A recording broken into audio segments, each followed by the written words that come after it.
ഹൈദരാബാദിന്റെ നഗരവീഥികളിലൂടെ ബൈക്കിൽ സഞ്ചരിക്കുകയാണ് ഞാൻ.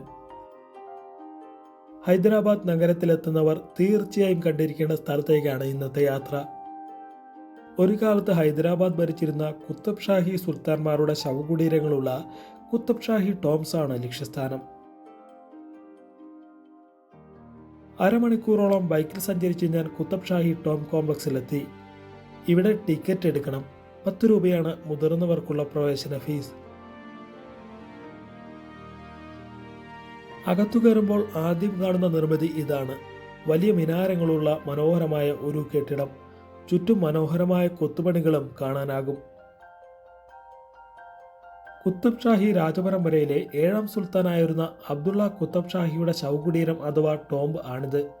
മുസോളിയങ്ങൾ എന്നും ഈ ടോംബുകളെ വിളിക്കപ്പെടുന്നു. കുത്തബ് ഷാഹി ടോം കോംപ്ലക്സിനുള്ളിലെ പണി മുഴുവനായി തീർന്ന മുസോളിയങ്ങളിൽ ഏറ്റവും പ്രായം കുറവ് ഇതിനാണ്.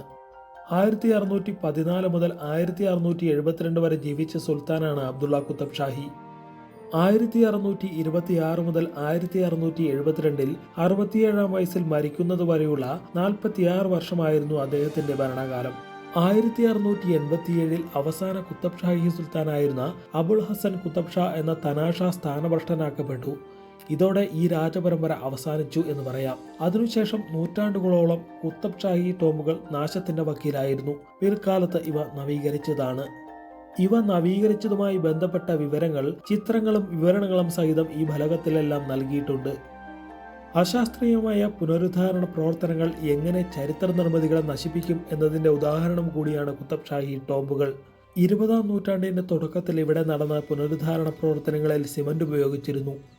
കാലപ്പഴക്കം മൂലം ബലക്ഷയം വന്ന ഭാഗങ്ങളിൽ കോൺക്രീറ്റ് പൊതിഞ്ഞ് ടോംബുകൾ തകർന്നു വീഴുന്നത് തടയുക എന്ന നിഷ്കളങ്കമായ ലക്ഷ്യമായിരുന്നു അന്നുണ്ടായിരുന്നത്. എന്നാൽ ഈ വിധത്തിൽ നവീകരിച്ചപ്പോൾ മിനാരങ്ങളിൽ നിരനിരയായി പതിപ്പിച്ചു വെച്ചിരുന്ന പല വർണ്ണങ്ങളിലുള്ള ടൈലുകളും മനോഹരമായ കൊത്തുപണികളുമെല്ലാം സിമന്റിനകത്തായി. അന്ന് പൊതിഞ്ഞ സിമന്റെല്ലാം നീക്കി ഇവയെ പഴയ പ്രൗഢിയിലേക്ക് തിരികെ കൊണ്ടുവരാനുള്ള പ്രവർത്തനങ്ങൾ ഇപ്പോഴും ഇവിടെ പുരോഗമിക്കുകയാണ്. കോടിക്കണക്കിന് രൂപയാണ് ഇതിനായി ചെലവഴിക്കപ്പെടുന്നത്. ഒറ്റപ്പാളിയിലുള്ള വലിയ ഗ്രാനൈറ്റ് കല്ലുകളൊക്കെയാണ് ടോംബുകൾ നിർമ്മിക്കാൻ ഉപയോഗിച്ചിരിക്കുന്നത്. കാണുമ്പോൾ നമുക്ക് അത്ഭുതം തോന്നുന്ന വിധത്തിലാണ് മുസോളിയങ്ങളുടെയെല്ലാം നിർമ്മാണം. ഏറ്റവും അവസാനം പണി പൂർത്തിയായ മുസോളിയമായതിനാൽ മറ്റു മുസോളിയങ്ങളിൽ ഇല്ലാത്ത വിധത്തിലുള്ള പല അലങ്കാര പണികളും ശൈലികളും ഇതിൽ കാണാനാകും. ഇൻഡോ പേർഷ്യൻ നിർമ്മാണ ശൈലിയിലാണ് കുത്തബ് ഷാഹി ടോംബുകളുടെയെല്ലാം നിർമ്മാണം. ഈ വാസ്തുശില്പ ശൈലിയുടെ ഭംഗിയെടുത്തു കാണിക്കുന്ന നിർമ്മിതികളാണ് ഇവ ഓരോന്നും. ഇത്ര മനോഹരമായി പണിത പൗരാണിക നിർമ്മിതികൾ ഹൈദരാബാദിൽ വേറെയുണ്ടോ എന്ന് സംശയമാണ്. നിരത്ത് പാകിയിരിക്കുന്നതെല്ലാം ഗ്രാനൈറ്റുകളാണ്. ഇതിലൂടെയെല്ലാം നടക്കുമ്പോൾ അനിർവചനീയമായ ഒരു ശാന്തതയാണ് നമുക്ക് അനുഭവപ്പെടുക.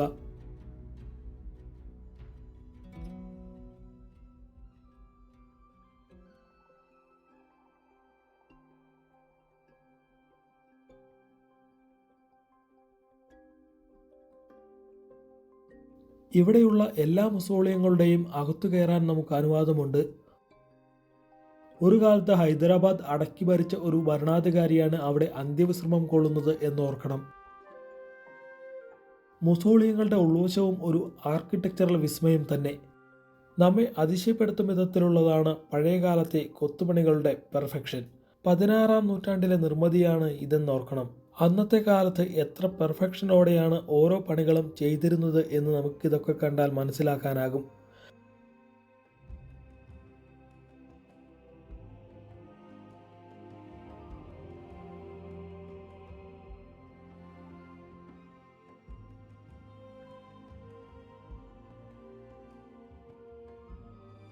കുത്തബ് ഷാഹി ടോംബുകളുടെയും രാജപരമ്പരയുടെയും ചരിത്രം വിവരിക്കുന്ന ബോർഡുകൾ ഇവിടെ എല്ലായിടത്തും കാണാനാകും.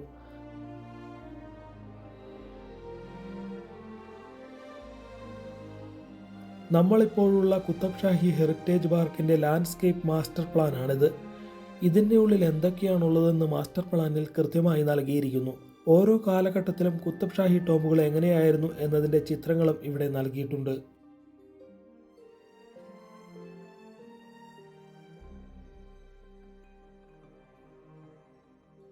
അബ്ദുള്ള കുത്തബ് ഷാഹിയുടെ മുസോളിയത്തിൽ നിന്ന് പുറത്തിറങ്ങിയാൽ നേരെ നമുക്ക് മുന്നിലേക്ക് എത്തുന്നത് കുത്തബ് ഷാഹി രാജപരമ്പരയിലേക്കും അവയുടെ നിർമ്മിതികളിലേക്കും വെളിച്ചം വീശുന്ന ഒരു ഗാലറിയാണ്.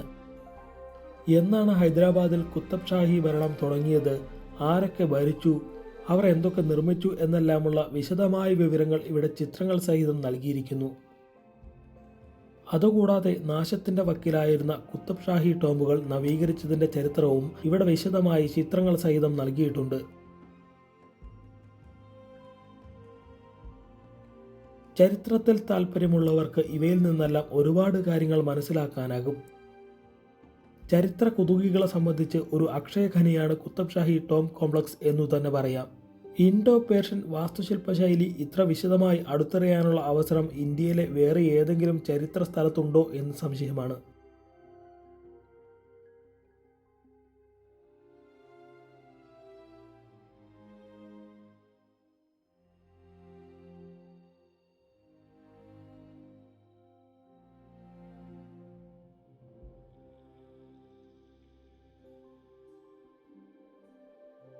അടുത്തതായി നമുക്ക് മുന്നിലേക്ക് എത്തുന്നത് മിർ അഹമ്മദിൻ്റെ പണി പൂർത്തിയാകാത്ത മൊസോളിയമാണ്. ഈ കോംപ്ലക്സിനുള്ളിൽ മിനാരമില്ലാതെ പണി പൂർത്തിയാകാതെ കിടക്കുന്ന ഒരേ ഒരു ശവകുടീരം ഇതാണ്. നമ്മൾ ആദ്യം കണ്ട മൊസോളിയത്തിൽ അടക്കം ചെയ്തിരിക്കുന്ന അബ്ദുള്ള കുത്തബ് ഷാഹിയുടെ മകളുടെ മകനാണ് ഇവിടെ അന്ത്യവിശ്രമം കൊള്ളുന്ന മിർ ഷാ. അബ്ദുള്ള കുത്തബ് ഷാഹിയുടെ മകൾ ബദ്ഷാ ബീവിയെ വിവാഹം ചെയ്ത അബുൾ കുത്തബ് ഷായായിരുന്നു കുത്തബ് ഷാഹി രാജപരമ്പരയിലെ അവസാന സുൽത്താൻ. തനാഷാ എന്നുകൂടെ അദ്ദേഹം അറിയപ്പെട്ടിരുന്നു. അബുൾ ഹസൻ കുത്തബ് ഷായുടെ മകനാണ് മിർ ഷാ. തനാഷാ തനിക്ക് വേണ്ടി തന്നെ ഉണ്ടാക്കിയ മൊസോളിയമാണ് ഇതെന്നാണ് പറയപ്പെടുന്നത്. എന്നാൽ ഡൽഹിയിൽ നിന്ന് മുഗളന്മാർ ഹൈദരാബാദിലെത്തി തനാഷായെ പിടികൂടി ജയിലിൽ അടച്ചു. ഇതോടെ അദ്ദേഹത്തിന് ഇവിടെ അന്ത്യവിശ്രമം കൊള്ളാനായില്ല. പണി പൂർത്തിയാകാത്ത ഈ മൊസോളിയം ഇൻഡോ പേർഷ്യൻ ആർക്കിടെക്ചറൽ ശൈലിയെപ്പറ്റി നമുക്ക് കൂടുതൽ കാര്യങ്ങൾ വെളിവാക്കി തരുന്നു. എല്ലാത്തിൻ്റെയും അടിസ്ഥാനം കരിങ്കല്ലാണ്. കരിങ്കല്ലും സുർക്കിയും ഉപയോഗിച്ച് അടിസ്ഥാന നിർമ്മിതി ഉണ്ടാക്കിയ ശേഷം പിന്നീട് അതിൽ സുർക്കി ഉപയോഗിച്ച് പ്ലാസ്റ്ററിംഗ് ചെയ്യുകയായിരുന്നു എന്ന് നമുക്ക് കണ്ടാൽ മനസ്സിലാകും. ഇവിടെ നിന്നുകൊണ്ട് ഈ മന്ദിരം പണിതുകൊണ്ടിരുന്ന ദിവസങ്ങളെ പറ്റിയാണ് ഞാൻ ആലോചിക്കുന്നത്. എത്രയെത്ര മനുഷ്യന്മാരാകും ഈ കെട്ടിടം നിർമ്മിക്കാൻ കഠിനാധ്വാനം ചെയ്തിരുന്നത്.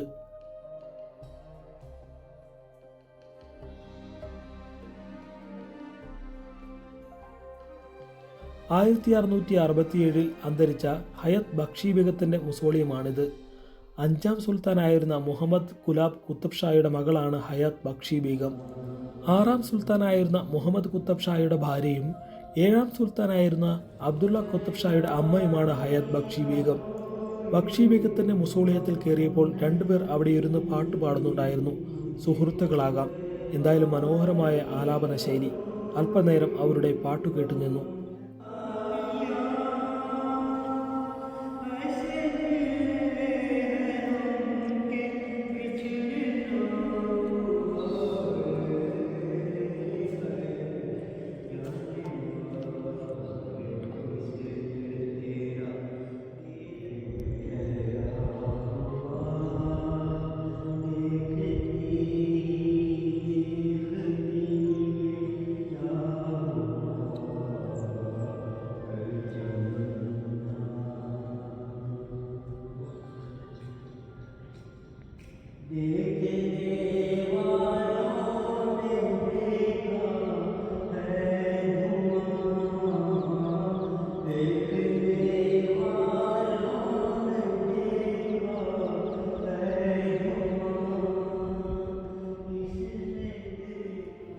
ബക്ഷി ബീഗത്തിൻ്റെ മൊസോളിയത്തിൽ നിന്ന് നേരെ പോയത് ഇപ്പോഴും അറ്റകുറ്റപ്പണികൾ നടന്നുകൊണ്ടിരിക്കുന്ന ഒരു മൊസോളിയത്തിലേക്കാണ്.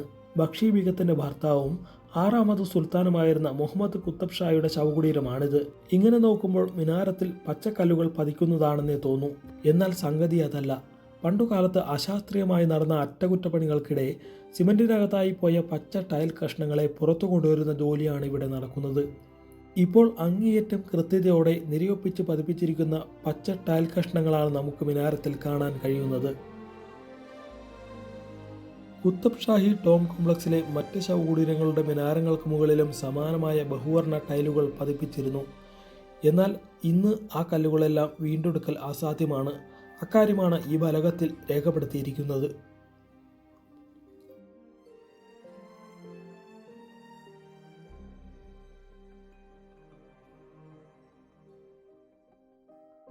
ഈ കാണുന്നത് താരാമതിയുടെ മൊസോളിയമാണ്. മുഹമ്മദ് കുത്തബ് ഷായുടെ രാജസദസ്സിൽ നർത്തകിയും പാട്ടുകാരിയുമായിരുന്നു താരാമതി എന്ന് പറയപ്പെടുന്നു. താരാമതിയെ കൂടാതെ പ്രേമമതി എന്ന സ്ത്രീയുടെ ശവകുടീരവും ഇവിടെ തന്നെയുണ്ട്. രണ്ടുപേരും സുൽത്താൻ്റെ ഭാര്യമാരായിരുന്നു എന്നും അതുകൊണ്ടാണ് അവർക്ക് ഈ വിശേഷപ്പെട്ട സ്ഥലത്ത് അന്ത്യവിശ്രമം ഒരുക്കിയത് എന്നുമാണ് കരുതപ്പെടുന്നത്. ആധുനികകാല പുനരുദ്ധാരണം ചരിത്ര സ്മാരകങ്ങളെ എങ്ങനെ നശിപ്പിക്കും എന്നതിൻ്റെ മറ്റൊരു ഉദാഹരണമാണ് താരാമതിയുടെ ശവകുടീരം. ആ കാര്യമാണ് ഈ ഫലകത്തിൽ രേഖപ്പെടുത്തിയിരിക്കുന്നത്. അടുത്തിടെ ഈ മുസോളിയം ശാസ്ത്രീയമായി പുനരുദ്ധരിച്ചപ്പോൾ നേരിട്ട ഏറ്റവും വലിയ പ്രതിസന്ധി ഇതിൽ പൊതിഞ്ഞിരുന്ന സിമൻ്റ് ആയിരുന്നു. 20-ാം നൂറ്റാണ്ടിൽ അത്തരത്തിൽ പൊതിഞ്ഞ 1300 കിലോ സിമൻ്റ് ഇപ്പോൾ നീക്കം ചെയ്തു എന്നാണ് ഇതിൽ രേഖപ്പെടുത്തിയിരിക്കുന്നത്. ഈ കാണുന്നത് ഒരു മോസ്കാണ്. പ്രേമമതിയുടെ പേരിൽ മുഹമ്മദ് കുത്തബ് ഷാഹി പണി കഴിപ്പിച്ചതാണ് ഈ മോസ്ക്. മനോഹരമായ കൊത്തുപണികൾ ചെയ്ത ഒരു മോസ്കാണ് ഇത്. മോസ്കിൻ്റെ വശത്തായി താരാമതിയുടെയും പ്രേമമതിയുടെയും മുസോളിയങ്ങൾ തലയുയർത്തി നിൽക്കുന്നത് നമുക്ക് കാണാം. കുത്തബ് ഷാഹി ടോം കോംപ്ലക്സിൽ എവിടെയും കിളികളുടെ കളകളാരവം കേൾക്കാനാകും. ഇപ്പോൾ ബാക്ക്ഗ്രൗണ്ടിൽ നിങ്ങൾ കേൾക്കുന്ന കിളികളുടെ ശബ്ദമെല്ലാം ഇവിടെ നിന്ന് തന്നെയുള്ളതാണ്. കിളികളുടെ കളകളാരവം കേട്ടുകൊണ്ട് ഈ മുസോളിയങ്ങൾക്ക് സമീപത്തുകൂടെ നടക്കുമ്പോൾ മനസ്സിന് ഒരു ആർദ്രത കൈവരുന്ന പ്രതീതിയാണ്.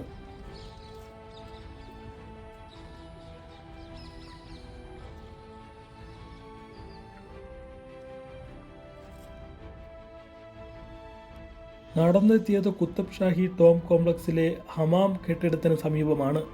ഹമാം എന്നാൽ കുളിപ്പുര എന്നാണ് അർത്ഥം. ഇവിടെയുള്ള ഹമാം സുൽത്താൻമാരുടെ മൃതദേഹം ഖബറടക്കും മുൻപ് കുളിപ്പിക്കാൻ വേണ്ടിയായിരുന്നു. ഇംഗ്ലീഷിൽ മോർച്ചറി ബാത്ത് എന്നാണ് ഈ സമുച്ചയം അറിയപ്പെടുന്നത്. ഒരുപക്ഷെ കുളിപ്പിക്കാൻ എന്നതിലുപരി അഴുകാതിരിക്കാൻ മൃതദേഹം സൂക്ഷിച്ചിരുന്ന സ്ഥലം കൂടിയായിരുന്നിരിക്കണം ഇവിടം. ഇതെല്ലാം വെള്ളം നിറച്ചിട്ടിരുന്ന സ്ഥലമായിരുന്നിരിക്കണം. ഇതിനടിയിലൂടെയെല്ലാം വെള്ളമൊഴുകുന്ന ചെറുചാലുകളുണ്ട്. പുറത്തു കാണാനാവാത്ത വിധം അതിസമർത്ഥമായാണ് അവയുടെയെല്ലാം നിർമ്മാണം. മുന്നിൽ കാണുന്നത് മൃതദേഹം വച്ചിരുന്ന ഒരു പ്ലാറ്റ്ഫോം ആകാനാണ് സാധ്യത. അതിൻ്റെ നിർമ്മാണ ശൈലിയിൽ ഒരു പ്രത്യേകത പ്രകടമാണ്. സ്ഥലത്തിൻ്റെ സവിശേഷത കണക്കിലെടുക്കുമ്പോൾ മോർച്ചറിക്ക് സമാനമായി മൃതദേഹം അഴുകാതെ സൂക്ഷിച്ചിരുന്ന സ്ഥലമാകാനാണ് സാധ്യത. ഇത് ഹമാം കെട്ടിടത്തിൻ്റെ മറ്റൊരു ആംഗിളിൽ നിന്നുള്ള ദൃശ്യമാണ്. ഹമാമിൻ്റെ അകവും പുറവുമെല്ലാം പേർഷ്യൻ ടർക്കിഷ് കുളിപ്പുരകളുടെ ശൈലിയിലാണ്. നിലവിൽ ഭൂമിയിൽ അവശേഷിക്കുന്ന നല്ല രീതിയിൽ പരിപാലിക്കപ്പെടുന്ന ഹമാമുകളിൽ ഏറ്റവും മികച്ചത് ഇതാണെന്ന് പറയപ്പെടുന്നു. അവിടെ നിന്ന് ചെന്നെത്തിയത് ടോം കോംപ്ലക്സിലെ താരതമ്യേന വലിപ്പമേറിയ ശവകുടീരത്തിന് മുന്നിലാണ്. മുഹമ്മദ് കുലി കുത്തബ് ഷായുടെ ശവകുടീരമാണിത്. 1580 മുതൽ 1612 വരെ ഭരിച്ച കുത്തബ് ഷാഹി രാജപരമ്പരയിലെ 5ാം സുൽത്താനാണ് അദ്ദേഹം. ഇവിടെയുള്ള മുസോളിയങ്ങളിൽ ഏറ്റവും വലുത് അദ്ദേഹത്തിൻ്റേതാണ്. ടോംബുകളിൽ ഉയരത്തിൽ സ്ഥിതി ചെയ്യുന്നതും മുഹമ്മദ് കുലി കുത്തബ് ഷായുടെ ടോംബ് തന്നെ. തറയിൽ നിന്ന് ഉയർത്തി വാർത്ത ഒരു പ്ലാറ്റ്ഫോമിന് മുകളിലാണ് മുഹമ്മദ് കുലിയുടെ ശവകുടീരം. അതിനാൽ അവിടെ നിന്ന് നോക്കിയാൽ മറ്റ് ശവകുടീരങ്ങളുടെ ഒരു വിഹംഗ വീക്ഷണം കാണാനാകും. ആദ്യ സുൽത്താനായിരുന്ന കുലി കുത്തബുൾ മുൾക്ക്, 2ാം സുൽത്താനായിരുന്ന ജംഷീദ് കുലി കുത്തബ് ഷാ, തുടർന്ന് വന്ന സുബ്ഹാൻ അലി കുത്തബ് ഷാ, ഇബ്രാഹിം കുലി കുത്തബ് ഷാ തുടങ്ങിയ സുൽത്താൻമാരുടെ ശവകുടീരങ്ങളാണ് ചുറ്റിലും കാണുന്നത്. ഇങ്ങനെ നിൽക്കുമ്പോൾ കുത്തബ് ഷാ സുൽത്താൻമാരുടെ പ്രതാപകാലത്ത് ഇവിടം എങ്ങനെയായിരുന്നിരിക്കും എന്നാണ് ഞാൻ ആലോചിക്കുന്നത്. ഇവയുടെ നിർമ്മാണം എങ്ങനെയായിരുന്നിരിക്കും? ഖബറടക്കം എങ്ങനെയായിരുന്നിരിക്കും?